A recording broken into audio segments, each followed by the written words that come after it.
نحمد ونصلي على رسول الكريم اما بعد فاعوذ باللہ من الشیطان الرجیم بسم اللہ الرحمن الرحیم۔ ہم قرآن مجید کی تفسیر کر رہے ہیں اور سورہ فاتحہ سے شروع کرتے ہیں۔ اعوذ باللہ من الشیطان الرجیم، بسم اللہ الرحمن الرحیم، الحمد للہ رب العالمین، الرحمن الرحیم، مالک یوم الدین، ایاک نعبد و ایاک نستعین، اہدنا الصراط المستقیم، صراط الذین انعمت علیہم غیر المغضوب علیہم ولا الضالین، آمین۔ اللہ تعالیٰ بخشش کرنے والے اور مہربان کے نام سے شروع کرتا ہوں۔ سب تعریف اللہ کے لیے ہے جو تمام جہانوں کا پالنے والا ہے، بہت بخشش کرنے والا، بڑا مہربان، بدلے کے دن یعنی کہ قیامت کا مالک ہے۔ ہم صرف تیری ہی عبادت کرتے ہیں اور صرف تجھ ہی سے مدد چاہتے ہیں۔ ہمیں سیدھی اور سچی راہ دکھا، ان لوگوں کی راہ جن پر تو نے انعام کیا، ان کی نہیں جن پر غضب ہوا، اور نہ گمراہوں کی۔ آمین یا رب العالمین۔ سب سے پہلے قرآن مجید کی تلاوت سے پہلے تعوذ پڑھنا ہوتا ہے۔ تعوذ کیا ہے؟ اعوذ باللہ من الشیطان الرجیم۔ اور ہم یہ کیوں پڑھتے ہیں؟ یہ اللہ سبحانہ تعالیٰ کا فرمان ہے، یہ ہمارے لیے حکم ہے کہ ہم قرآن پڑھنے سے پہلے تعوذ پڑھیں، اور اس کی دلیل سورہ نحل 98 آیت میں ہے، فَإِذَا قَرَأْتَ الْقُرْآنَ فَاسْتَعِذْ بِاللَّهِ مِنَ الشَّيْطَانِ الرَّجِيمِ۔ پس جب تم قرآن پڑھو تو شیطان مردود سے اللہ کی پناہ طلب کرو۔ بسم اللہ الرحمن الرحیم، شروع کرتا ہوں میں اللہ رحمان اور رحیم کے نام سے۔ تو یہ ایک دعا ہے، اور اللہ سبحانہ تعالیٰ نے اس دعا کی تعلیم بالکل شروع سے انسانوں کو دی ہے، اور یہ صرف ہماری شریعت میں نہیں بلکہ پہلے کے انبیاء بھی کسی طریقے سے، شاید الفاظ سیم نہ بھی ہو تو ان کی زبان میں اس دعا کو ان کو سکھایا گیا تھا۔ کیونکہ سورہ ہود آیت 41 میں ہم سورہ نوح، حضرت نوح علیہ السلام کے بارے میں پڑھتے ہیں کہ جب کشتی میں سوار ہوتے ہیں اپنے ساتھیوں کے ساتھ، تو اپنے ساتھیوں سے کہتے ہیں بسم اللہ مجریہا و مرساہا، اللہ کے نام سے اس کا چلنا ہے اور ٹھہرنا ہے۔ اور اسی طرح حضرت سلیمان علیہ السلام نے جب ملکہ سبا کو خط لکھا تو اس خط کے آغاز میں انہی مبارک کلمات کو ذکر کیا۔ سورہ نمل کی آیت نمبر 30، انہو من سلیمان و انہو بسم اللہ الرحمن الرحیم۔ یہ خط سلیمان کی طرف سے ہے اور اس کا آغاز بسم اللہ الرحمن الرحیم سے ہوتا ہے۔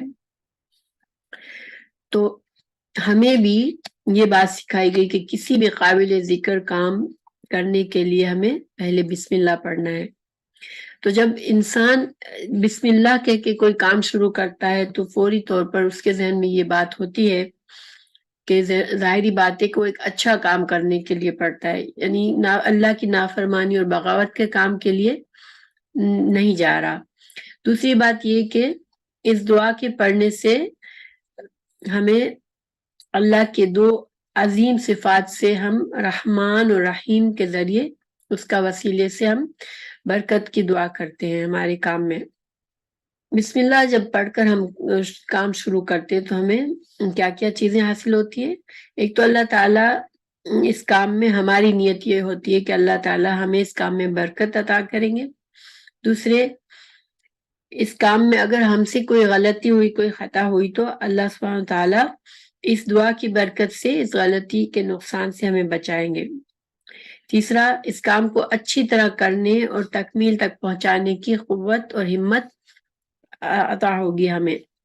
تو یعنی کہ یہ 3 باتیں، اور چوتھی بات یہ کہ شیطان کی چالوں سے اور اس کے دھوکے سے اللہ سبحانہ تعالیٰ اس کام کو محفوظ رکھیں گے۔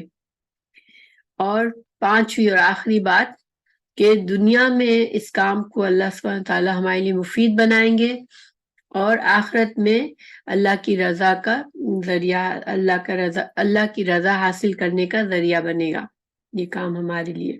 اگر ہم شعور کے ساتھ، پورے شعور کے ساتھ بسم اللہ الرحمن الرحیم کر کے کوئی بھی کام شروع کرتے ہیں تو انشاءاللہ ہم کو یہ سارے فائدے حاصل ہوں گے۔ ہم اگر، کیونکہ اللہ سبحانہ تعالیٰ نے قرآن میں ہمیں یہ حکم دیا ہے کہ ہم بسم اللہ پڑھا کریں قرآن پڑھتے وقت، ٹھیک ہے، قرآن کے آغاز میں بسم اللہ پڑھنے کا ہمیں حکم دیا گیا ہے۔ تو جب ہم تلاوت شروع کرتے ہیں تو ہم سب سے پہلے ہم اللہ سبحانہ تعالیٰ کے حکم کی تعمیل کرتے ہیں۔ ہمارے پیغمبر محمد صلی اللہ علیہ وسلم کو جب وحی نازل ہوئی، وحی کا آغاز شروع ہوا، پہلی وحی، تو وہ کس طرح شروع ہوئی تھی؟ اقرأ بسم ربک الذی خلق، اپنے رب کے نام سے پڑھ جس نے پیدا کیا۔ یہ سورہ علق کی پہلی آیت ہے۔ تو گیا رسول اللہ صلی اللہ علیہ وسلم کو جب قرآن کا آغاز کیا گیا تو سب سے پہلے کیا پڑھنے کو کہا؟ بسم اللہ کہنے کو کہا گیا۔ تو گیا ہم بھی جب قرآن پڑھیں تو بسم اللہ الرحمن الرحیم سے شروع کرتے ہیں۔ تو یہ تو بسم اللہ اور تعوذ کے بارے میں کچھ باتیں تھی۔ اب انشاءاللہ ہم سورہ فاتحہ کے الفاظ، سورہ فاتحہ پر غور و فکر کرتے ہیں۔ تو سب سے پہلے سورہ فاتحہ کا مضمون کیا ہے؟ تو سورہ فاتحہ کا مضمون ایک دعا کی طرح ہے، ٹھیک ہے، اس کا انداز ایک دعا کی طرح ہے۔ اللہ سبحانہ تعالیٰ نے اس میں بندے کو حکم نہیں دیا کہ ہم اللہ سے کہے کہ اللہ ہم تیری عبادت کرتے ہیں، بلکہ اللہ سبحانہ تعالیٰ نے ہمیں اس انداز میں اس سورہ کو شروع کیا کہ ہمیں خود بخود ایک مومن بندے کے دل سے اور زبان سے یہ الفاظ اللہ سے دعا کی مدد کی دعا جاری ہو جاتی ہے۔ جیسے جب ہم کہتے ہیں الحمدللہ رب العالمین الرحمن الرحیم مالک یوم الدین، تو جب اللہ سبحانہ تعالیٰ نے ان الفاظ میں اپنا تعارف کرایا، اور اب انشاءاللہ ان کے معنوں پر اور مفہوم پر ابھی غور و فکر کریں گے، تو پھر جب وہاں اس مالک یوم الدین تک پہنچے تو خود بخود ہمارے منہ سے نکلتا ہے ایاک نعبد و ایاک نستعین، ہم صرف تیری ہی عبادت کرتے ہیں اور تجھی سے مدد مانگتے ہیں۔ تو خلاصہ یہ ہے کہ سورہ فاتحہ ایک دعا ہے۔ اچھا، سورہ فاتحہ کے نام، اس سورہ کے کئی نام ثابت ہیں قرآن اور حدیث سے، اس میں سے کچھ ہے۔ سورہ فاتحہ اس کا سب سے مشہور ترین نام ہے، ٹھیک ہے، الفاتحہ مشہور ترین نام ہے۔ اس کے بعد الصلاۃ، السبع المثانی، القرآن العظیم، اور اس کے علاوہ بہت سے نام ہیں۔ تو انشاءاللہ کبھی موقع ہوا تو ان کو بھی بتاؤں گی، ٹھیک ہے۔ ابھی ہم ان 4 ناموں پہ اکتفا کرتے ہیں۔ اس سورہ فاتحہ کی فضیلت کیا ہے؟ صحیح بخاری میں ابو ہریرہ رضی اللہ عنہ سے روایت ہے کہ یہ سورہ قرآن مجید کی سب سے افضل سورہ ہے، سب سے عظیم سورہ ہے، ٹھیک ہے۔ اور اس کے بارے میں، اس کی عظمت، اس کی فضیلت کے بارے میں اور بھی کچھ حدیث ہیں، انشاءاللہ اس پر بھی بات کریں گے بعد میں۔ اچھا، تیسری بات یہ کہ کیا یہ سورہ مکی ہے یا مدنی ہے؟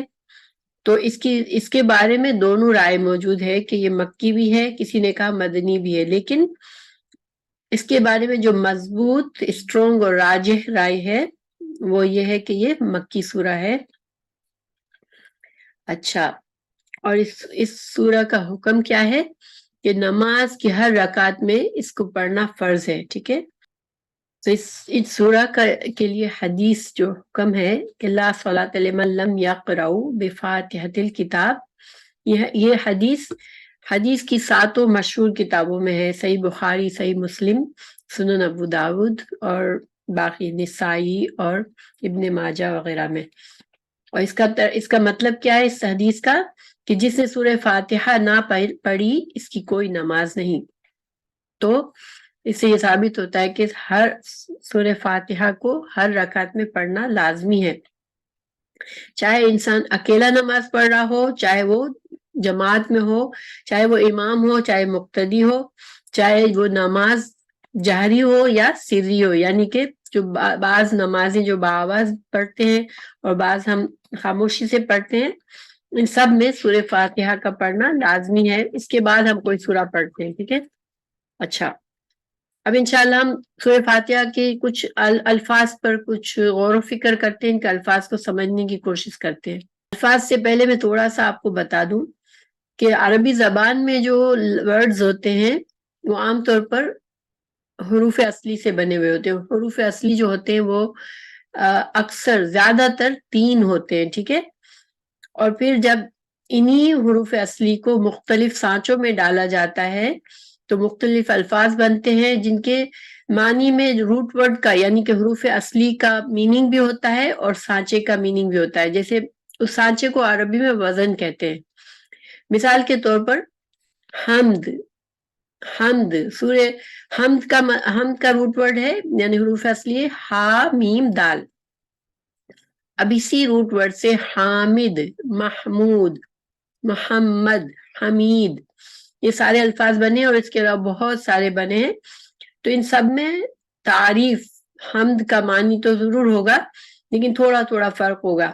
جیسے حمد کا معنی ہے تعریف، حامد کا معنی ہے تعریف کرنے والا، محمود جس کی تعریف کی گئی، محمد یہ مصدر ہے، حمید بار بار تعریف کرنے والا.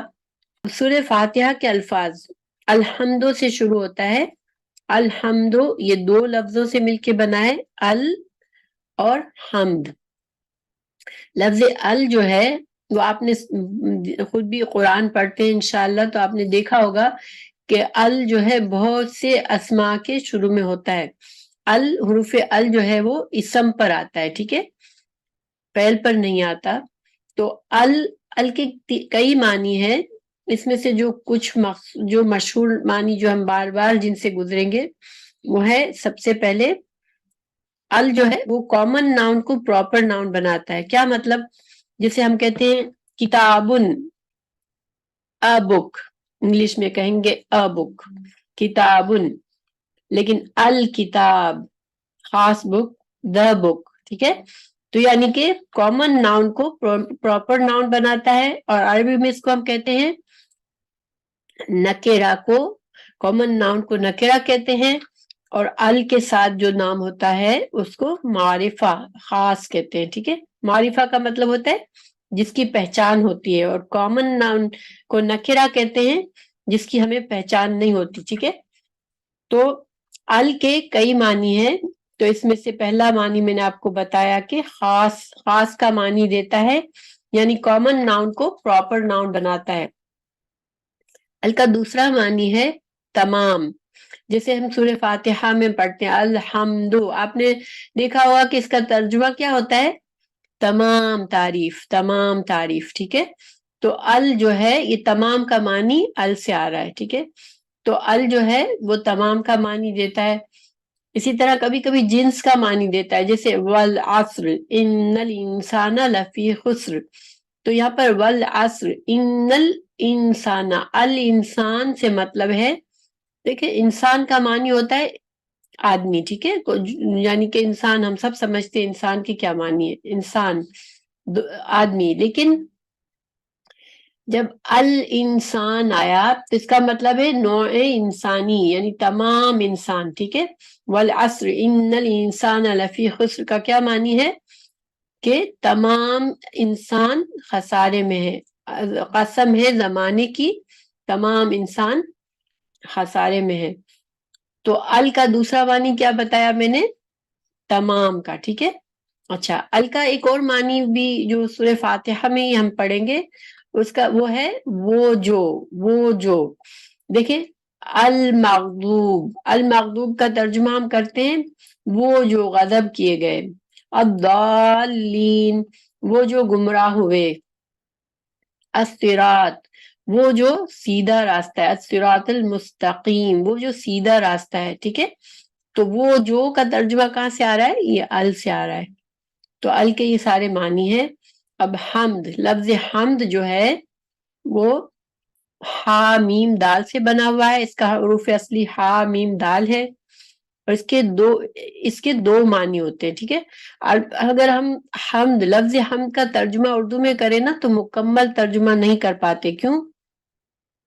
کہ اس کے اندر دو معنی ہوتے ہیں، ایک تعریف اور ایک شکر، ٹھیک ہے.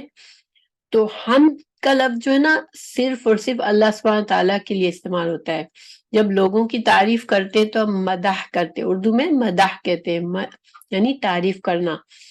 اور شکر کے لیے عربی میں شکرن. تو یعنی کہ حمد کا لفظ ایسا ہے جو خاص اللہ سبحانہ تعالیٰ کے لیے استعمال ہوتا ہے.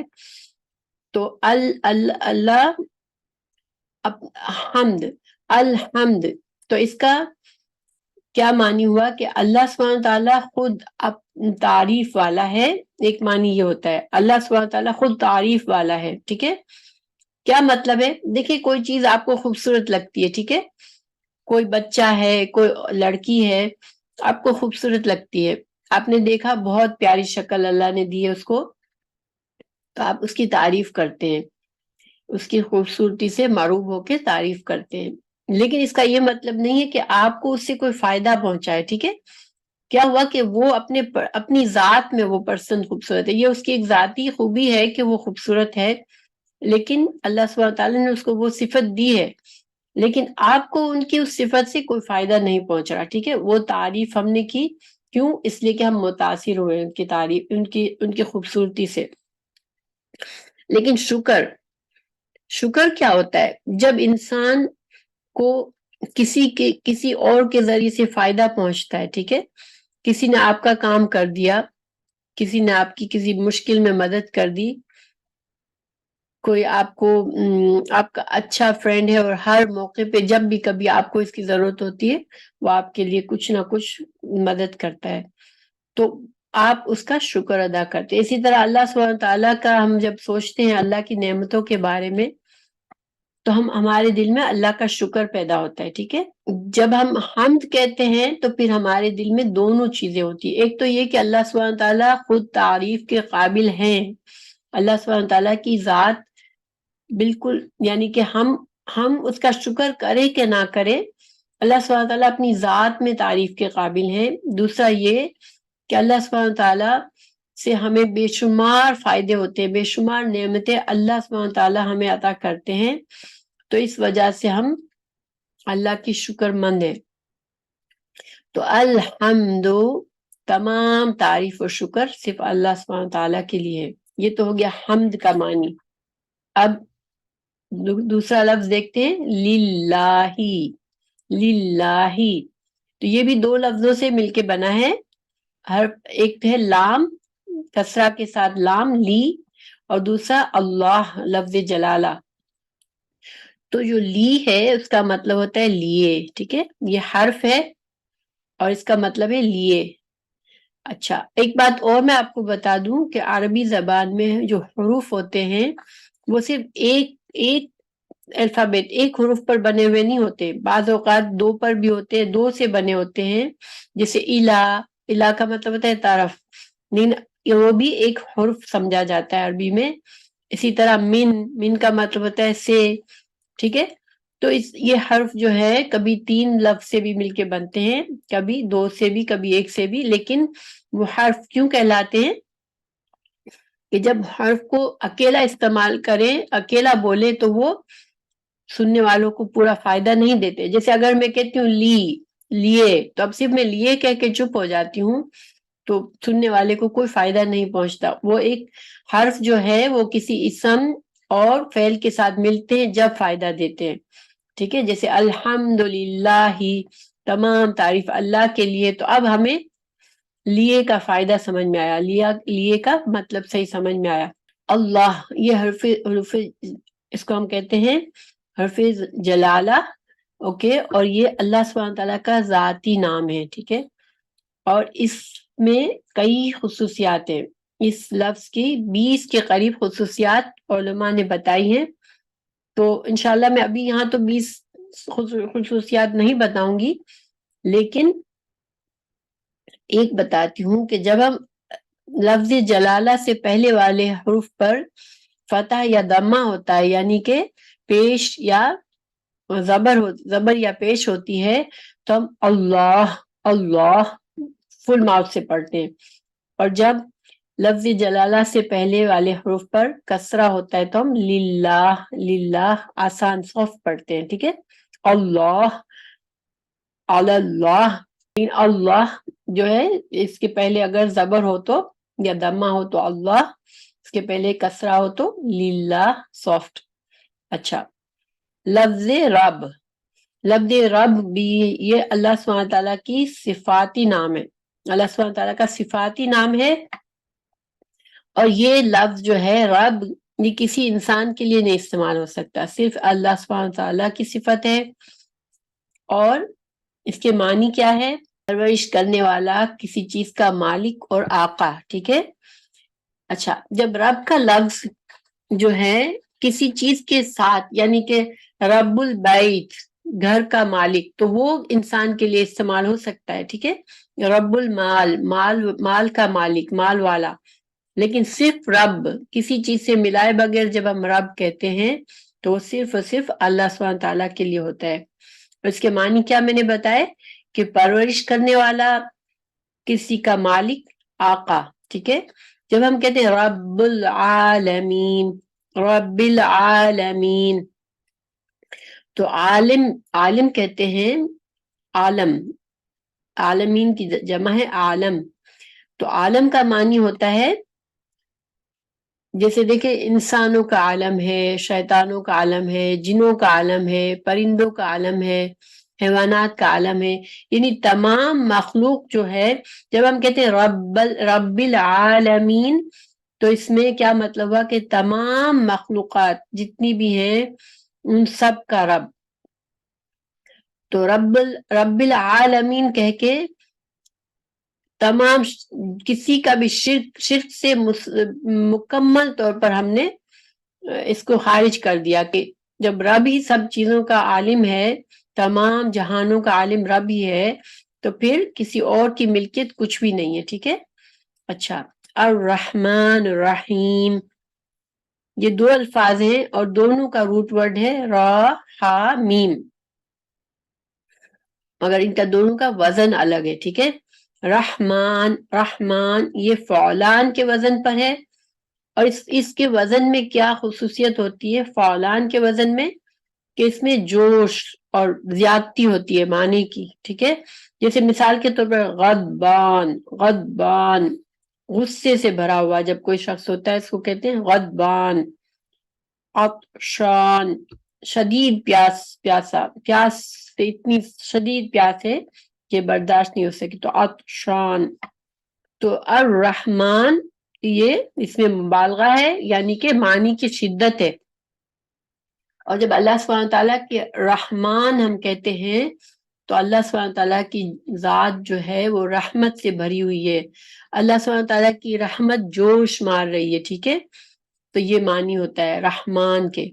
اب رحیم، رحیم جو ہے فاعل کے وزن پہ ہے، اور اس وزن کی کیا خصوصیت ہے کہ اس میں بار بار کام ہونے کی خصوصیت ہوتی ہے، پلس اس میں دوام یعنی کہ ہمیشگی ہوتی ہے.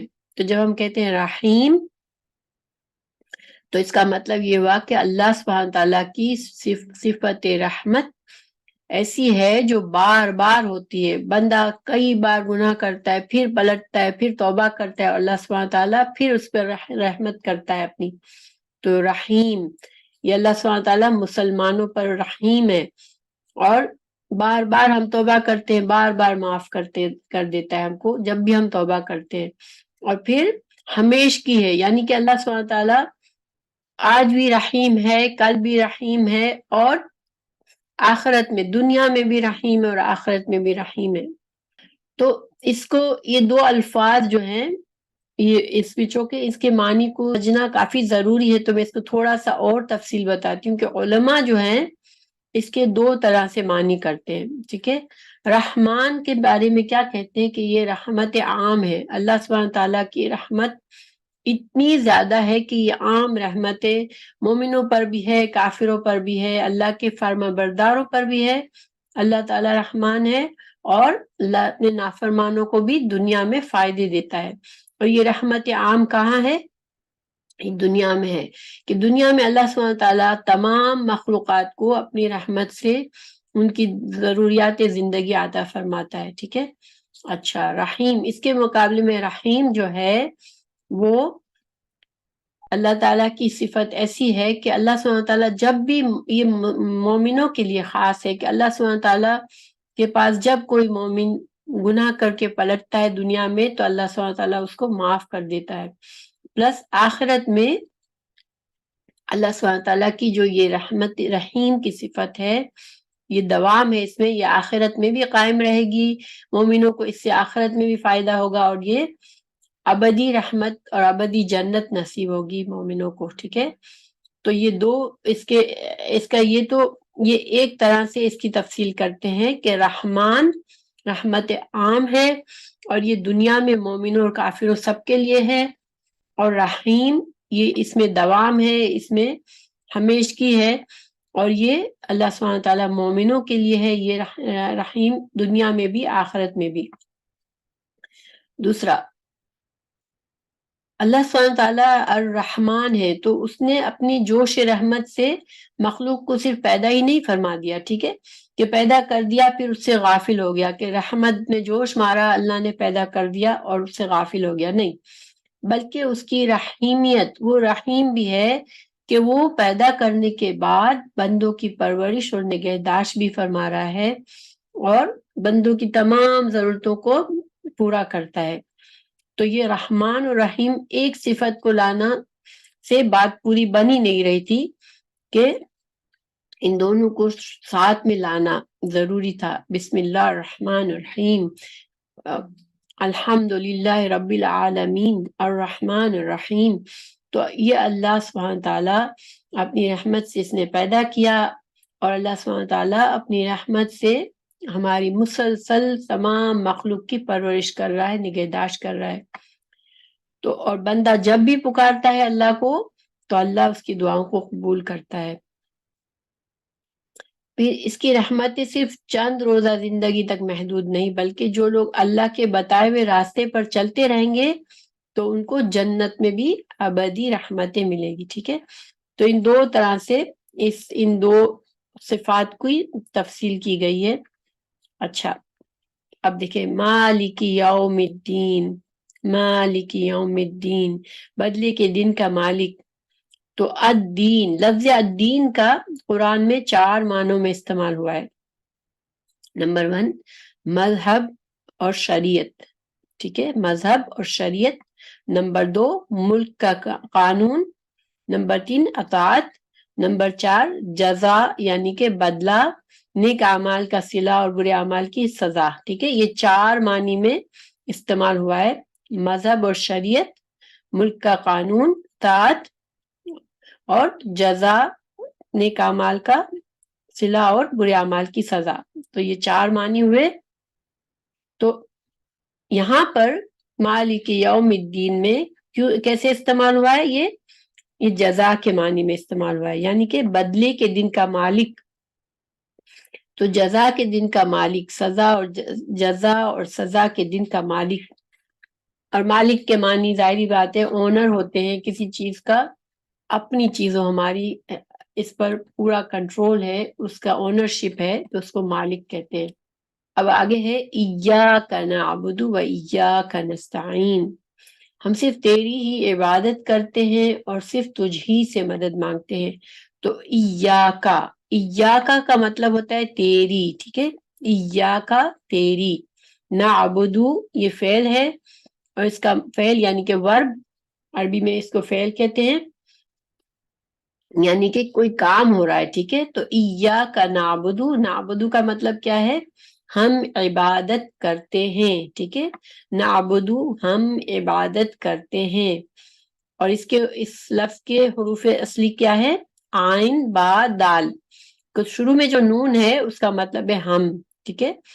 اور عین با دال عبد، عبد سے ہے یہ لفظ بنا ہوا، اور عبد جیسے آپ لوگ جانتے ہیں عبد کا مطلب غلام ہوتا ہے، تو یہ اسی لفظ سے بنا ہوا ہے عبد. اور اس کے لغت میں کیا معنی ہے کہ اپنے آپ کو انسان بہت حقیر اور بہت ہی زیادہ مسکین ایسا سمجھے، بہت کہ اس کی کوئی حیثیت ہی نہیں ہے. ٹھیک ہے، تو جب انسان ویسے بھی لفظ غلام، غلام کو دیکھے کہ غلام کی کوئی حیثیت نہیں ہوتی، وہ اپنی ذات کا مالک نہیں ہوتا، اس کا مالک کوئی اور ہوتا ہے. تو اسی طرح عبد، ہم اللہ کے بندے ہیں اور اللہ سبحانہ تعالیٰ ہمارے مالک ہے، تو ہماری ذات کچھ بھی نہیں ہے، اتنی حقیر ہے، اتنی چھوٹی ہے، وہ کچھ بھی نہیں ہے. ٹھیک ہے، تو عبد نعبدو، تو نعبدو مانی ہم عبادت کرتے ہیں. تو شریعت میں جب ہم عبد کا لفظ کیسے نعبدو، اس لفظ کا معنی شریعت میں کس طرح ہوتا ہے کہ اللہ تعالیٰ کے لیے دل میں انتہائی محبت کے ساتھ اس کے سامنے ذلت اور انکساری کا اظہار کیا جائے کہ اللہ میں تو کچھ بھی نہیں ہوں، تو ہی سب کچھ ہے، اور دل میں ہمارے محبت تو اللہ سبحانہ تعالیٰ کے لیے. ٹھیک ہے، تو جب آپ دیکھیں کہ جب انسان اس طرح سے کہتا ہے نعبدو اور دل میں محبت بھی ہے، اپنی ذلت اور انکساری بھی ہے، تو نیچرلی کہ اطاعت کا مفہوم بھی لازمی طور پر اس میں شامل ہو جاتا ہے. یعنی کہ جب ایک بندہ کہتا ہے کہ میں کچھ بھی نہیں ہوں، میں صرف غلام ہوں، تو پھر اس کا مطلب ہے کہ میں وہی کروں گا جو میرا آقا کہے گا. تو پھر اطاعت بھی یعنی کہ پیروی کرنا، بات ماننا، جو کہا جائے وہ کرنا، یہ سارے مفہوم بھی پھر اس میں آ جاتے ہیں. ٹھیک ہے، تو گویا کیا مطلب ہوا اگر ہم اس کا مفہوم پر غور کریں اس سینس میں کہ یہ بندہ جو ہے وہ اللہ سبحانہ تعالیٰ کے سامنے اپنے آپ کو کمتر اظہار کر کے وہ اس چیز کا اعتراف کرتا ہے کہ اللہ تو مالک ہے میرا، تو میں وہی کروں گا جو تو چاہے گا، جس طریقے سے تو چاہے گا میں اس طرح سے زندہ رہوں گا اور اپنی زندگی کے تمام معاملات کو تیری مرضی کے مطابق کروں گا. ٹھیک ہے، تو نعبدو میں لفظی معنی تو حقارت اور انکساری اور عاجزی اور محبت کا اظہار تھا، لیکن اس میں مفہوم کیا آ گیا، اطاعت کا بھی آ گیا کہ میں تیرا فرما بردار بنوں گا. ظاہری بات ہے کہ غلام کے پاس تو چوائس ویسے بھی نہیں ہوتی، وہ تو اپنے مالک کا فرما بردار ہونا ہی ہے اس کو. یہ جو عبد کا لفظ قرآن میں خود بھی اطاعت کے معنی میں بھی استعمال ہوا ہے. دیکھیں سورہ یاسین میں آیت 60 ہے، اللہ تعبدوا الشیطان انہ لکم عدو مبین، اے لوگو تم شیطان کی عبادت تابعداری نہ کرو، وہ تو تمہارا کھلا دشمن ہے. تو یہاں پر نعبدو لا تعبدو، تا سے مطلب آیا تم، لا تعبدو نہ تم عبادت کرو. تو یہاں پر عبادت، شیطان کی عبادت کوئی بھی نہیں کرتا. ٹھیک ہے، لیکن یہاں شیطان کی تابعداری ہے، شیطان کی اطاعت نہ کرو تم. تو یہاں پر عبد کا لفظ کس سے استعمال ہوا ہے، تابعداری کے طور پر استعمال ہوا ہے. ٹھیک ہے، اور قرآن میں اور جگہوں پر بھی یہ واضح ہوتا ہے، لیکن انشاءاللہ جیسے جیسے ہم تفسیر کریں گے آپ لوگ اس کو زیادہ سمجھیں گے.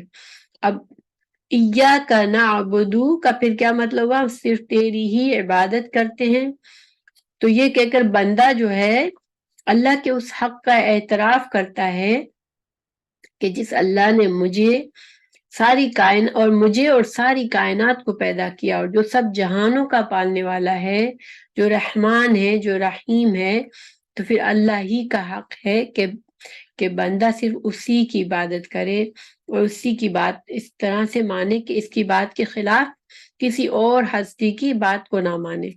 ایک تھوڑا سا میں آپ کو گرامر کے پوائنٹ سے اس بات کو سمجھاتی ہوں کہ یہاں پر جب ہم پڑھتے ہیں ایاک نعبدو، تو ہم یہ نہیں کہتے کہ تیری عبادت کرتے ہیں ہم، چونکہ لفظی معنی ایاک کا مطلب ہے تیری، نعبدو کا مطلب ہے ہم عبادت کرتے ہیں. لیکن پھر ہم ترجمہ جب پڑھتے ہیں تو لکھا ہوا ہوتا ہے ہم صرف تیری ہی عبادت کرتے ہیں. تو یہ تیری ہی، صرف تیری ہی کا مطلب کہاں سے آیا؟ تو دیکھیں عربی زبان میں جب کس جملے میں الفاظ کو اپنی جگہ سے ہٹا کے آگے یا پیچھے کر دیتے ہیں تو معنی میں تبدیلی آتی ہے. ٹھیک ہے، بات میں زور پیدا ہو جاتا ہے، اور حسر کا مطلب خاص معنی پیدا ہو جاتا ہے۔ تو جب ہم نے نعبدو ایاکا، ہم عبادت کرتے ہیں تیری کو، ایاکا نعبدو ہو گیا، یہ نعبدو ایاکا سے ایاکا کو لا کر نعبدو سے پہلے رکھ دیا گیا، تو پھر معنی میں زور پیدا ہو گیا اور ایک حسر پیدا ہو گیا کہ صرف تیری، صرف اور صرف تیری ہی عبادت کرتے ہیں۔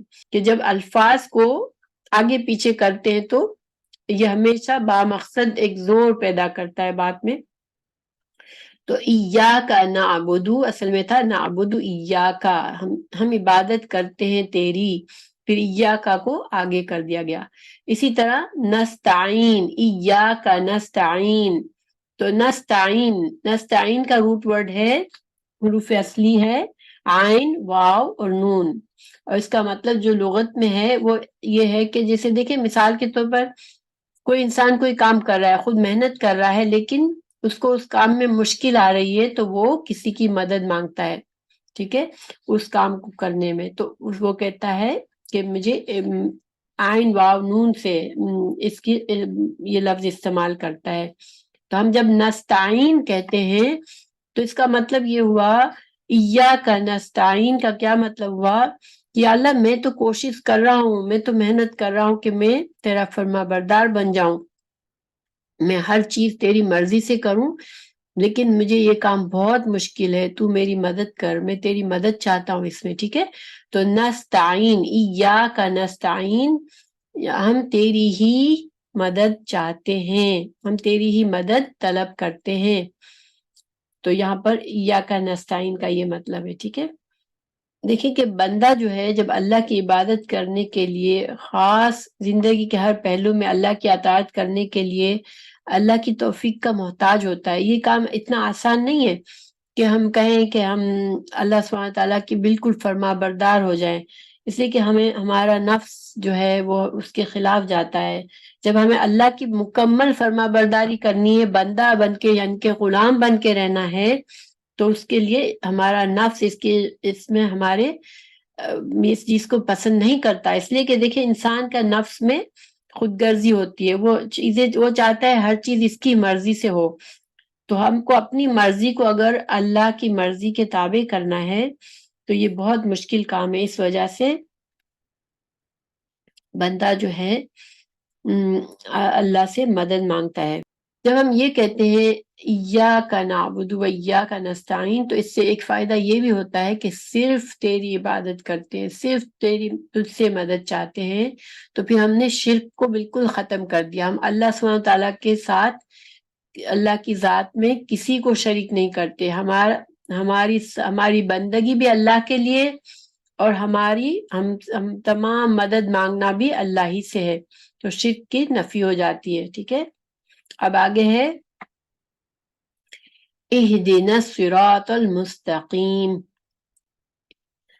ہم کو راستہ دکھا، ہم کو ہدایت دے سیدھے راستے کی، سیدھے راستے کی ہدایت دے۔ تو لفظ ہدایت اہدنا، نا کا مطلب ہوتا ہے ہم کو، اہدے کا مطلب ہے ہدایت دے۔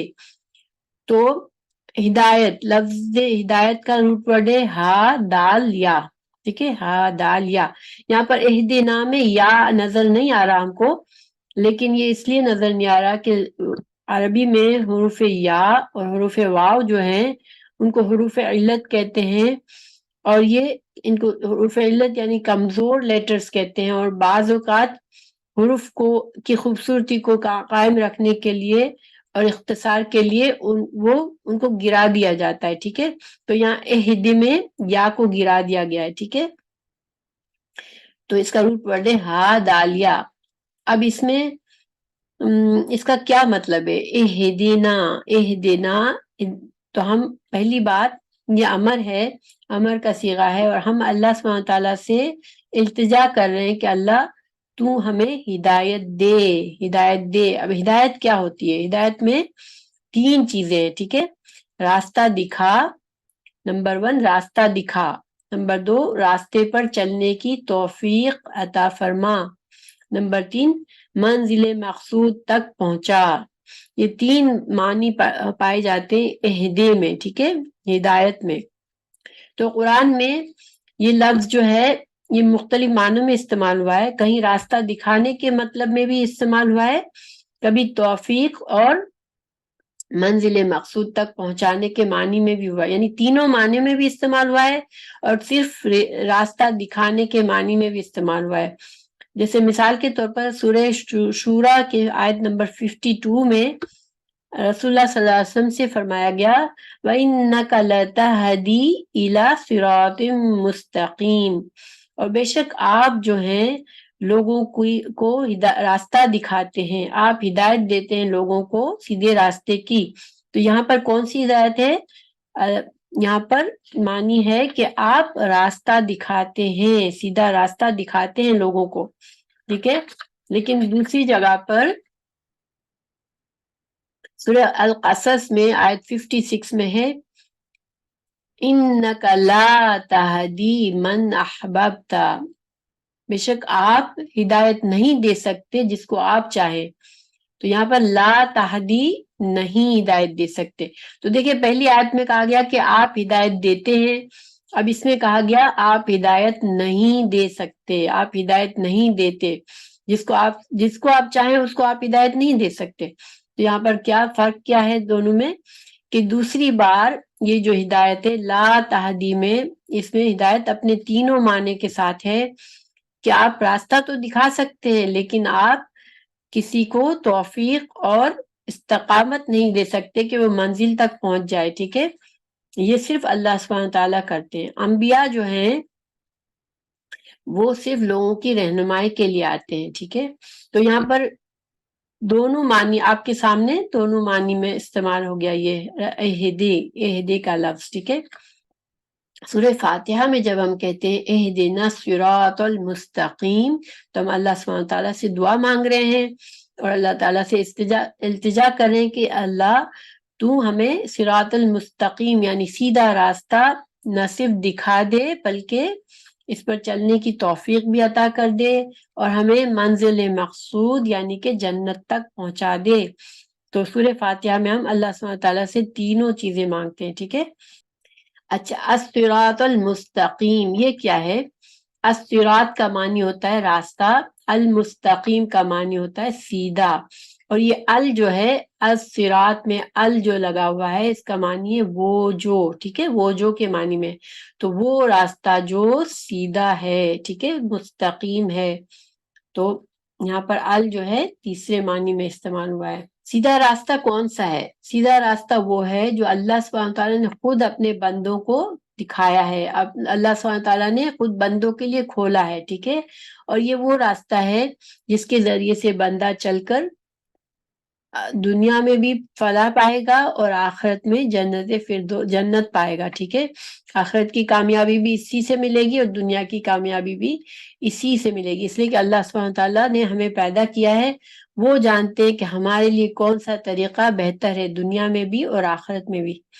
اچھا، پھر آگے آیا صراط الذین انعمت علیہم، اب اس راستے کی مزید وضاحت کر دی گئی کہ صراط الذین انعمت علیہم غیر المغضوب علیہم ولا الضالین، تو یہاں پر وہ راستہ ایسا ہے جو کہ راستہ یہ کون سا ہے کہ ان لوگوں کا راستہ ہے جن پر تو نے انعام کیا مگر جن پر تیرا غضب نہیں ہوا اور جو بھٹکے بھی نہیں، ہمیں وہ راستہ چاہیے اللہ تعالیٰ جن پر تیرے انعام یافتہ بندے چلے، وہ بندے نہیں جن پر تیرا غضب ہوا اور وہ بھی نہیں جو کہ گمراہ ہوئے، بلکہ کون سے بندوں کا راستہ؟ جو انعام یافتہ بندے تھے۔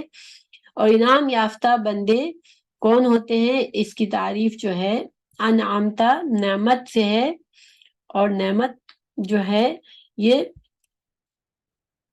اللہ سبحانہ تعالیٰ کی شریعت اور ہدایت ہے، ٹھیک ہے۔ اللہ کی نعمت کیا ہے یہاں پر؟ اللہ کی شریعت اور ہدایت ہے۔ تو یہ وہ بندے جن پر انعام ہوا، یعنی کہ جن بندوں کو اللہ سبحانہ تعالیٰ کی شریعت اور ہدایت ملی اور انہوں نے خوشی سے اس ہدایت کو قبول کیا، کھلے دل سے اس کو قبول کیا، دل و جان سے اس ہدایت کو قبول کیا اور اس کے اوپر اپنی زندگی گزاری اور اپنی تمام محنت اور کوشش اس پر صرف کی کہ وہ اس راستے سے نہ ہٹے اور اپنی جان مال جو بھی قربان کرنا پڑا، اپنی خواہشات کو مارنا پڑا، لیکن وہ اس راستے کو انہوں نے سیکریفائز نہیں کیا، اس راستے کو دل و جان سے اس کی نہ صرف قبول کیا بلکہ حفاظت کی اس کی، ٹھیک ہے، اللہ کی اس نعمت کی حفاظت کی۔ تو ان کا انجام کیا تھا؟ سورہ نساء میں ہمیں پتہ چلتا ہے کہ یہ کون سے لوگ تھے جنہوں نے اللہ کی ہدایت کو قبول کیا اور ان کو بہترین انجام ملا۔ وہ یہ تھے اعوذ باللہ من الشیطان الرجیم فاولئک مع الذین انعم اللہ علیہم من النبیین والصدیقین والشہداء والصالحین، بس یہ لوگ ان کے ساتھ ہوں گے جن پر اللہ نے اپنا انعام کیا، اور انبیاء، صدیقین، شہداء اور صالحین کے ساتھ۔ تو یعنی کہ انعام اللہ سبحانہ تعالیٰ کے کن لوگوں پر ہوا؟ انبیاء پر، صدیقین پر، شہداء پر اور صالحین پر۔ اور جب ہم اللہ سبحانہ تعالیٰ سے دعا مانگتے ہیں انعمت علیہم، تو ہم کہتے ہیں اللہ سبحانہ تعالیٰ ہمیں وہ راستہ دکھا جن پر تیرے یہ بندے چلے، تیرے انبیاء چلے، جس پر صدیقین چلے، شہداء چلے اور صالحین چلے، ہمیں ان جیسا انجام نصیب کر۔ پھر ہم نے اور مزید وضاحت کیا ہم نے کی یہاں پر، ان کا نہ راستہ دکھا جن پر تیرا عذاب ہوا، ٹھیک ہے۔ اب یہاں پر ایک چیز بہت ہی باریک سی سمجھنے کی ہے کہ انعمت علیہم جب کہا گیا تو کہا کہ ان کا راستہ جن پر تو نے انعام فرمایا، لیکن مغضوب علیہم یہاں پر جو جن پر غضب ہوا، یہاں پر اللہ سبحانہ تعالیٰ سے ڈائریکٹ اللہ سبحانہ تعالیٰ کی طرف نسبت نہیں کی ہے غضب کی، ٹھیک ہے، ان پر غضب ہوا، جبکہ نعمت کی جب بات ہوئی تو ان پر اللہ نے اپنا انعام فرمایا۔ تو یعنی کہ اس سے ہمیں کیا سیکھا؟ دو باتیں سیکھی۔ ایک تو یہ کہ جب غضب، عذاب جو ہے، عذاب کی نسبت جب بندے کو عذاب ملتا ہے، اللہ سزا ملتی ہے، تو وہ اس کے گناہوں کی وجہ سے ہوتی ہے۔ اللہ سبحانہ تعالیٰ کسی کو سزا نہیں دیتے، اور یہ اللہ کے ادب کے خلاف ہے کہ ہم سزا کی نسبت ڈائریکٹ اللہ سے کریں، ٹھیک ہے۔ تو جب انعام ہوتا ہے، وہ چاہے کتنا بھی نیک بندہ ہو، لیکن اگر اس کو اصل تو ہدایت بھی اللہ کے انعام سے ملتی ہے نا، تو اس وجہ سے نعمت جو ہے وہ ہمیشہ اللہ سبحانہ تعالیٰ کی رحمت سے ملتی ہے انسان کو۔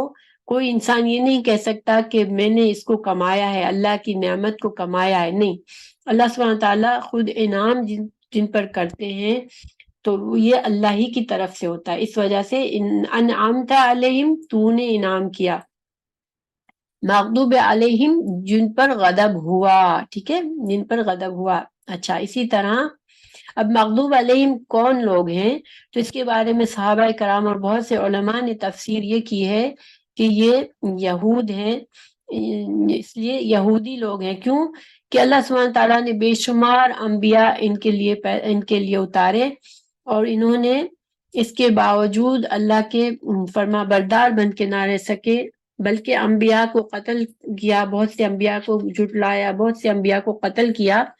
اور جب حضرت عیسیٰ علیہ السلام آئے تو یہودیوں نے پہچان لیا تھا کہ یہ اللہ کے رسول ہیں، لیکن انہوں نے پھر بھی اپنی خواہشات کی پیروی کی اور حضرت عیسیٰ علیہ السلام کو نہ مانا، بلکہ ان کو قتل کرنے کی سازشیں کی۔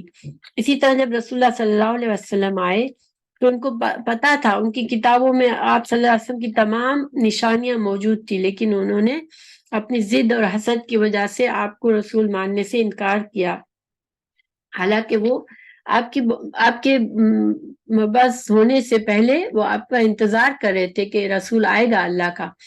لیکن جب ان کو پتا چلا کہ یہ نبی تو بنی اسماعیل میں سے آ گیا، بنی اسرائیل کے بجائے، تو پھر یہ حسد اور بغض میں انہوں نے انکار کر دیا، تو اس وجہ سے اللہ کے غضب کا نشانہ ہوئے۔ یعنی کہ ان کے پاس علم تھا، لیکن اس کے باوجود انہوں نے اللہ کی فرما برداری نہ کی، عمل نہ کیا، تو وہ اللہ کے غضب کا شکار ہوئے۔ اچھا، پھر ولدالین، وہ لوگ جو گمراہ ہوئے، تو گمراہ یہ کون ہے؟ جنہوں نے خود پورا علم حاصل ہی نہ کیا بلکہ سنی سنائی باتوں پر ہی مان لیا اور اندھی تقلید کر دی، دوسرے لوگوں کی اندھی تقلید کی، کبھی صحیح علم حاصل کرنے کی کوشش ہی نہ کی، تو پھر کیا نتیجہ ہوا کہ وہ گمراہ ہو گئے۔ اور اس کے بارے میں علماء نے یہ کہا کہ یہ نصارہ ہے، اور نصارہ چونکہ دیکھیں نصارہ جو تھے ان کو کچھ لوگوں نے اپنی خواہشات کی پیروی میں، کچھ ان کے علماء نے، کچھ یہودی علماء نے ان کو گمراہ کرنے والا عقیدہ دیا کہ حضرت عیسیٰ اللہ کے بیٹے ہیں اور 3 خدا ہیں، فادر، سن اور ہولی گوسٹ۔ اور جو بعد والے تھے انہوں نے کبھی خود سے اللہ کی کتابوں کو پڑھنے، صحیح علم حاصل کرنے کی کوشش بھی نہیں کی، بلکہ ان پہلے والوں کی تقلید کرتے رہے، تو اس وجہ سے وہ بھی گمراہ ہو گئے۔ تو ہم کو اللہ سبحانہ تعالیٰ نے سکھایا کہ نہ ہمیں مغضوب علیہ کا راستہ چاہیے، نہ ہمیں ضالین کا راستہ چاہیے۔ تو مسلمان بھی آج بہت سے مسلمان آپ نے دیکھے کہ قرآن اور سنت کا انہیں تعلیم نہیں حاصل کرنی ہوتی ہے، صحیح علم نہیں حاصل کرنا ہوتا، بلکہ وہ صرف اندھی تقلید کرتے رہتے ہیں، جن کو ان کے خواہش کے مطابق کا دین ان کو چاہیے ہوتا ہے، اور ان کو جو بتا دیا گیا وہ بس اسی پر یقین کر کے بس اپنی زندگی بھر چلتے رہتے ہیں، تو وہ پھر وہ بھی راستے سے ہٹ جاتے ہیں۔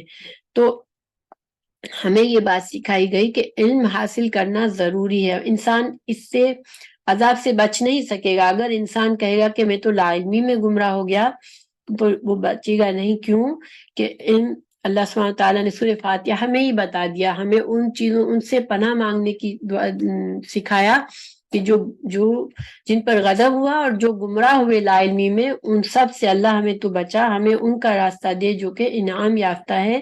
اور انعام یافتہ وہ لوگ تھے جن کو اللہ کا علم ملا، اللہ کی ہدایت کا علم ملا، اور انہوں نے اس ہدایت کو قبول کیا۔ ٹھیک ہے، سورہ فاتحہ کے آخر میں آمین کہنا، تو اس کے بارے میں رسول اللہ صلی اللہ علیہ وسلم نے بڑی تاکید فرمائی ہے اور اس کی فضیلت بیان فرمائی ہے۔ اسی وجہ سے جب نماز میں امام اور مقتدی ہر ایک کو آمین کہنی چاہیے۔ نبی کریم صلی اللہ علیہ وسلم جہری نمازوں میں اونچی آواز سے آمین کہا کرتے تھے، اور صحابہ بھی، حتیٰ کہ مسجد گونج اٹھتی تھی۔ اور آمین کے معنی کیا ہے؟ تو اس کے مختلف معنی کیے گئے ہیں۔ ایک معنی یہ ہے کہ اسی طرح ہو، دوسرا معنی ہے ہمیں نامراد نہ کرنا، اور تیسرا معنی ہے اللہ ہماری دعا قبول فرما لے۔ تو یہ سارے معنی کیے جاتے ہیں آمین کے۔ اچھا، سورہ فاتحہ کا مضمون کیا ہے؟ مضمون کہتے ہیں ٹاپک، ٹھیک ہے، ٹاپک ہر کتاب کا، ہر کوئی ہم رسالہ پڑھتے ہیں اس کا ایک ٹاپک ہوتا ہے، تو ٹاپک یعنی مضمون یہ دعا ہے، اصل میں یہ دعا ہے۔ اللہ تعالیٰ نے بندے کو سورہ فاتحہ میں سکھایا ہے کہ اللہ سے دعا کیسے مانگنی ہے، ٹھیک ہے، اور اللہ سبحانہ تعالیٰ نے یہ بھی بتایا ہے کہ کون سی چیز ایسی ہے جس کی دعا ضروری ہے مانگنا، وہ بھی بتایا ہے سورہ فاتحہ میں۔ تو سورہ فاتحہ کا مضمون کیا ہے؟ دعا ہے۔ دیکھیں، جب انسان بسم اللہ الرحمن الرحیم پڑھ کے الحمدللہ رب العالمین کہتا ہے، تو یہ اصل میں کیا کرتا ہے؟ اللہ کی حمد و ثنا کرتا ہے، ٹھیک ہے۔ پھر یہ کہتا ہے الرحمن الرحیم، بہت زیادہ مہربان اور بار بار رحم فرمانے والا۔ پھر مالک یوم الدین، مالک ہے بدلے کے دن کا۔ تو جب ہم اتنا کہتے ہیں تو اصل میں یہ سارا کیا ہے؟ یہ اللہ سبحانہ تعالیٰ کا تعارف ہے، بندہ اللہ کی حمد کر رہا ہے، اللہ تعالیٰ کی تعریف کر رہا ہے کہ اللہ تمام تعریف، تمام شکر اللہ کے لیے ہے جو کہ رب ہے، پالنے والا ہے تمام جہانوں کا، اور وہ رحمان ہے، بہت زیادہ رحم کرنے والا ہے، اور وہ رحیم ہے، بار بار رحم کرنے والا ہے۔ اور یہ آخرت کے دن میں کسی کی کوئی ملکیت نہیں ہوگی، بلکہ صرف اللہ ہی مالک ہوگا۔ تو یہ ساری کیا ہے؟ یہ اللہ سبحانہ تعالیٰ کی تعریف کرنے کے بعد بندہ اللہ سے اقرار کرتا ہے ایاک نعبد و ایاک نستعین، میں ہم صرف تیری ہی عبادت کرتے ہیں اور صرف تجھ ہی سے مدد مانگتے ہیں. تو یہ بندے کا عمل ہے. دیکھیے بندہ جب اقرار کرتا ہے تو یہ اپنی زبان سے ایک نیک کام کر رہا ہے، اپنے دل سے اور زبان سے بندہ کہتا ہے کہ اللہ میں صرف اور صرف تیری ہی عبادت کرتا ہوں اور صرف تیری ہی مدد چاہتا ہوں. تو یہاں تک یہ بندے نے پہلے تعریف کی اللہ کی، پھر اس نے اپنے نیک کام کا وسیلہ دیا، یعنی کہ ریفرنس دیا کہ اللہ تو میرے اس نیکی کی وجہ سے میری دعا قبول کر لے. تو گویا سورہ فاتحہ میں اللہ سبحانہ تعالیٰ نے بندے کو کیا سکھایا کہ دعا کیسے مانگنی ہے. ٹھیک ہے، پہلی بات یہاں تک اللہ تعالیٰ نے کیا سکھایا آیت 5 تک کہ دعا کیسے مانگنی ہے، اللہ کی حمد و ثنا کرنی ہے اور اللہ کو اپنے نیک اعمال کا وسیلہ دینا ہے کہ اللہ میں تیرا بندہ ہوں، میں تجھے خوش کرنے کے لیے یہ کام کر رہا ہوں.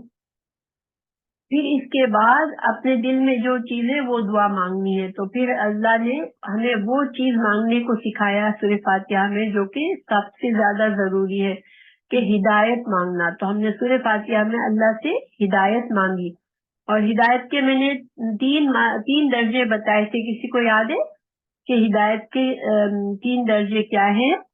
جب ہم سورہ فاتحہ میں ہدایت مانگتے ہیں تو ہم تینوں درجوں کی ہدایت مانگتے ہیں. حالانکہ قرآن میں کبھی کبھی ہدایت کا لفظ 1 درجے کے لیے آیا ہے، کبھی 2 درجے کے لیے آیا ہے، کبھی تینوں درجوں کے لیے آیا ہے. تو یہاں پر تینوں درجوں کے لیے آیا ہے قرآن میں.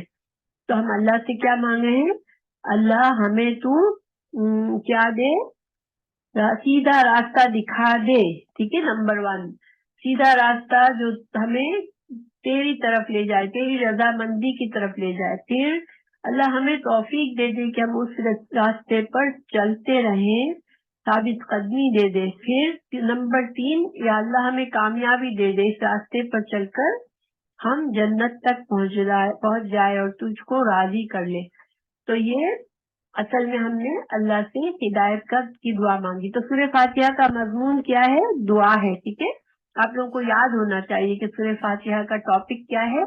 دعا ہے. ٹھیک ہے، میں نے کچھ سوالات بھی کہے تھے مگر اگر آپ لوگوں نے کچھ لوگوں نے مجھے دے دیے. ارم مہم آپ لوگوں کو میں اردو میں ای میل کر دوں گی پہلے سبق کے بھی اور دوسرے سبق کے بھی سوالات. تو آپ کی ممی آپ کو ریڈ کر کے بتا دے گی اور آپ کو ان کے سوال کے جواب لکھنا ہے. ٹھیک ہے انشاءاللہ. اوکے، اس لیے کہ جب سوالوں کے جواب آپ لکھیں گے تو آپ کو سبق یاد ہوگا انشاءاللہ. پھر سورہ فاتحہ کا کے بعد جب ہم پورا پڑھتے ہیں تو اس کے بعد ہم کیا کرتے ہیں؟ اللہ سے دعا مانگ لی تو اب آمین کہتے ہیں. اور آمین کا کیا مطلب ہوتا ہے؟ جی ہاں، ریکارڈنگ. آمین کا مطلب ہوتا ہے اللہ قبول کر لے. ٹھیک ہے، تو آمین کیا ہے کہ اللہ قبول کر لے. دعا ہے، اس وجہ سے اس میں آمین کہنا ضروری ہے آخر میں. اچھا، پھر سورہ فاتحہ سے ہم نے کیا سیکھا؟ اس کا سبق دیکھیں. جب ہم کوئی بچوں کو ہم کوئی اسٹوری سناتے ہیں تو اس کا ہم یہ بھی بتاتے ہیں کہ اس اسٹوری میں کوئی نہ کوئی بچے کے لیے سیکھنے کی بات ہوتی ہے نا. جیسے چھوٹے بچوں کو ہم اسٹوری سناتے ہیں تو اس میں کوئی چیز ہمیں سیکھنے کے لیے اس میں سبق ہوتا ہے. تو سورہ فاتحہ جو کہ اللہ کی کتاب ہے، تو سورہ فاتحہ کو ہم پڑھتے ہیں تو اس سے ہم نے کیا سیکھا؟ تو اس میں اصل میں بندے کو اللہ سبحانہ تعالیٰ کی توحید کا سبق ملتا ہے. تو توحید کیا ہے؟ کسی کو پتہ ہے لفظ توحید کا کیا معنی ہے؟ اللہ تعالیٰ کی توحید کا ہمیں پتہ چلتا ہے سورہ فاتحہ میں. اور توحید کیا ہے؟ توحید جو ہے اللہ کا ایک ہونا. ہاں، واحد سے ہے. واحد ہوتا ہے ایک. عربی زبان میں واحد کا مطلب ایک. تو اللہ سبحانہ تعالیٰ کا ایک ہونا، اس کا ہمیں سبق ملتا ہے. ٹھیک ہے، سورہ فاتحہ میں. وہ کیسے ملتا ہے؟ دیکھیے، توحید، اللہ کی توحید کے 3 درجے ہیں. ٹھیک ہے، تین چیزوں میں اللہ کی توحید سے ہمیں ہوتی ہے. ایک کیا ہے توحید کہ اللہ ہمارا رب ہے، صرف اللہ ہی اس نے پیدا کیا ہم کو، وہی ہماری ساری ضرورتوں کو پورا کرتا ہے، اور وہی ہم کو ہمیں پرورش کرتا ہے، ہماری ساری دعاؤں کو قبول کرتا ہے. ہمارا رب جو ہے وہ ہماری پرورش کرتا ہے، ہم کو پیدا کر کے ہم کو بڑھاتا ہے، ہمارے معاملات کی ٹیک کیئر کرتا ہے. تو اللہ رب کوئی اور نہیں ہے ہمارا. ٹھیک ہے، ہم نے یہ مانا سورہ فاتحہ میں کہ تمام جہانوں کا رب اللہ ہی ہے. اس کا مطلب ہے کہ صرف اور صرف اللہ ہی ہمارا رب ہے. تو ہم نے توحید اللہ کے رب ہونے میں توحید کا اقرار کیا کہ صرف اور صرف اللہ ہی رب ہے، اللہ ہی ہماری ضرورتوں کو پوری کرتا ہے، اور اللہ ہی ہمیں پالتا پوستا ہے، اللہ ہی نے ہمیں پیدا کیا، اور وہی ہم کو موت بھی دے گا ایک دن، اور وہی ہمیں اٹھائے گا بھی. تو جب ہمیں کہاں سے پتا چلا یہ الحمدللہ رب العالمین، ہم نے جب یہ کہا کہ اللہ کے لیے تمام تعریف اور شکر صرف اور صرف اللہ کے لیے ہے جو کہ تمام جہانوں کو پالنے والا ہے. جب ہم نے یہ ٹکڑا کہا تو ہم نے کیا کیا، اللہ کی رب ہونے میں اللہ کو توحید کو مانا کہ ربوبیت، اس کو ربوبیت کہتے ہیں. اللہ کے رب ہونے میں اللہ اکیلا ہے، صرف اللہ ہی ہمارا رب ہے اور تمام جہانوں کا رب ہے، اور ہماری تمام شکر اور تمام تعریفیں کے لائق اللہ ہی ہے. ٹھیک ہے، یہ ہمیں توحید رب ہونے میں توحید کہاں سے پتا چلی، اس آیت سے، آیت نمبر 2 سے. پھر الرحمن الرحیم، الرحمن اور الرحیم یہ اللہ کی صفاتی نام ہے. ٹھیک ہے، تو الرحمن یہ ہر صفت، اللہ کی ہر صفت جو ہے وہ کامل ہے. کامل کا کیا مطلب ہوتا ہے کہ ٹوٹل، یعنی یہ جو صفت ہے یہ پھر جتنی بھی یہ صفت ہو سکتی ہے مکمل طور پر اللہ ہی کی ہے. یعنی اللہ کا جو رحم کرنا ہے بندے پر، اللہ وہ صرف اور صرف اللہ ہی کی یہ صفت ہے، کمال درجے کی رحمت ہے اللہ کی. ٹھیک ہے، کمال درجے. دیکھیں انسان پر رحم کرتا ہے نا، کبھی کبھی ہمیں کسی پر رحم آ جاتا ہے، کسی کی حالت دیکھ کے ہمیں اس پر ہم رحم کھا کے کچھ کرتے ہیں، تو مگر اللہ کی ہماری رحم کرنا وہ بہت معمولی درجہ ہوتا ہے، لیکن اللہ کی رحم کرنا کامل درجہ، کامل کہتے ہیں ٹاپ، یعنی کہ ٹاپ لیول کی جو رحمت ہے کمال درجے کی، وہ اللہ کی ہے. اسی طرح تو ہم نے جب یہ ٹکڑا کہا الرحمن الرحیم مالک یوم الدین، کہ صرف اکیلا قیامت کے دن کا، ڈے آف ججمنٹ کا مالک ہے، بدلے کے دن کا مالک ہے، الرحمن ہے، الرحیم ہے، اور اکیلا بدلے کے دن کا مالک ہے. تو یہ کہہ کر ہم نے اللہ کی اسماء اور صفات میں توحید سیکھی کہ اللہ کی جتنی بھی ایٹریبیوٹس ہیں، جتنی بھی صفات ہیں، اس میں اللہ اکیلا ہے، یعنی کوئی اس کے مقابلے کا نہیں ہے، کوئی اس میں شریک نہیں ہے. اللہ کی طرح اللہ کے ساتھ کوئی بھی ہم کسی کو نہیں ملا سکتے کہ ہاں اللہ بھی رحیم ہے اور یہ بندہ بھی رحیم ہے، نہیں، ہم یہ نہیں کہہ سکتے. ٹھیک ہے، چاہے وہ کتنا بھی نیک بندہ ہو، بڑے درجے کا ہو، کوئی انبیاء ہو، ہم اللہ کی صفت میں کسی کو شامل نہیں کر سکتے. ٹھیک ہے، یہ بات کلیئر ہے آپ لوگوں کے لیے؟ جہاں کہیں مشکل ہو لکھ دے مجھے تاکہ میں آپ کو اور ایکسپلین کر سکوں. تو ہم نے 2 چیزوں میں توحید سیکھی، پہلے اللہ کے رب ہونے میں توحید، پھر اللہ کے رحمان اور رحیم اور مالک یوم الدین ہونے میں اللہ اکیلا ہے. اسی طرح ہم نے یہ مانا کہ اللہ کی ہر صفت، جتنی بھی صفات اللہ کی بیان کی گئی ہے قرآن میں، ان سب میں اللہ اکیلا ہے، کوئی اس میں شامل نہیں ہے، اللہ کی طرح کوئی بھی نہیں ہے. جب ہمیں اللہ کی کوئی صفت بتائی جاتی ہے تو ہم کیا سوچتے ہیں کہ اللہ کی وہ صفت ایسی ہے جیسا کہ اللہ کے قابل ہے، کوئی اس میں شامل نہیں ہو سکتا. کہ قرآن میں بعض اوقات کہا گیا اللہ کا ہاتھ، اللہ کا چہرہ، اللہ کی پنڈلی، ان سب کے بارے میں ہم کیا یقین رکھتے ہیں کہ اللہ کی صفات ایسی ہے جیسی اس کی شان کے لائق ہے، جو اللہ کی ہم اس کو ایکسپلین نہیں کر سکتے کیسی ہے، ہم کیا کہتے ہیں یہ ایسی ہے جیسے کہ اللہ کے لائق ہے. Like means what ever suits ہم، اس کے جتنا لیول اللہ کے سوٹ کرنے کا ہے اتنے اس حد تک وہ ہے. پھر توحید اور اللہ کو اللہ ماننے میں، معبود ماننے میں. دیکھیں معبود کیا ہوتا ہے؟ جس کی عبادت کی جاتی ہے. ٹھیک ہے، ہم مسلمان ہم کسی کی عبادت نہیں کرتے سوائے اللہ کے، ہم کسی کی عبادت نہیں کرتے، اور جس کی عبادت کرتے ہیں وہ کیا ہوتا ہے؟ وہ ہمارا معبود ہوتا ہے.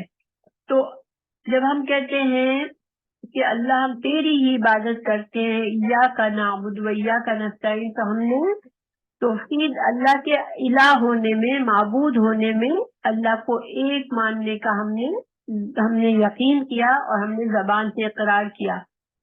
تو توحید کا تینوں مطلب سمجھ میں آ گئے. پہلا مطلب اللہ رب ہونے میں اکیلا ہے. دوسرا مطلب اللہ کی جتنی صفات ہے اس میں وہ اکیلا ہے. تیسری توحید اللہ عبادت کے لیے صرف وہی، ہم جس کی عبادت کرتے ہیں تو اللہ ہماری عبادت کے لیے اللہ اکیلا ہے، ہم کسی اور کی عبادت نہیں کرتے. تو یہ ذرا تھوڑا سا گہرائی ہے اس میں، لیکن انشاءاللہ اگر کوئی چیز اس میں سمجھ نہیں آئے تو پوچھ لیجیے گا.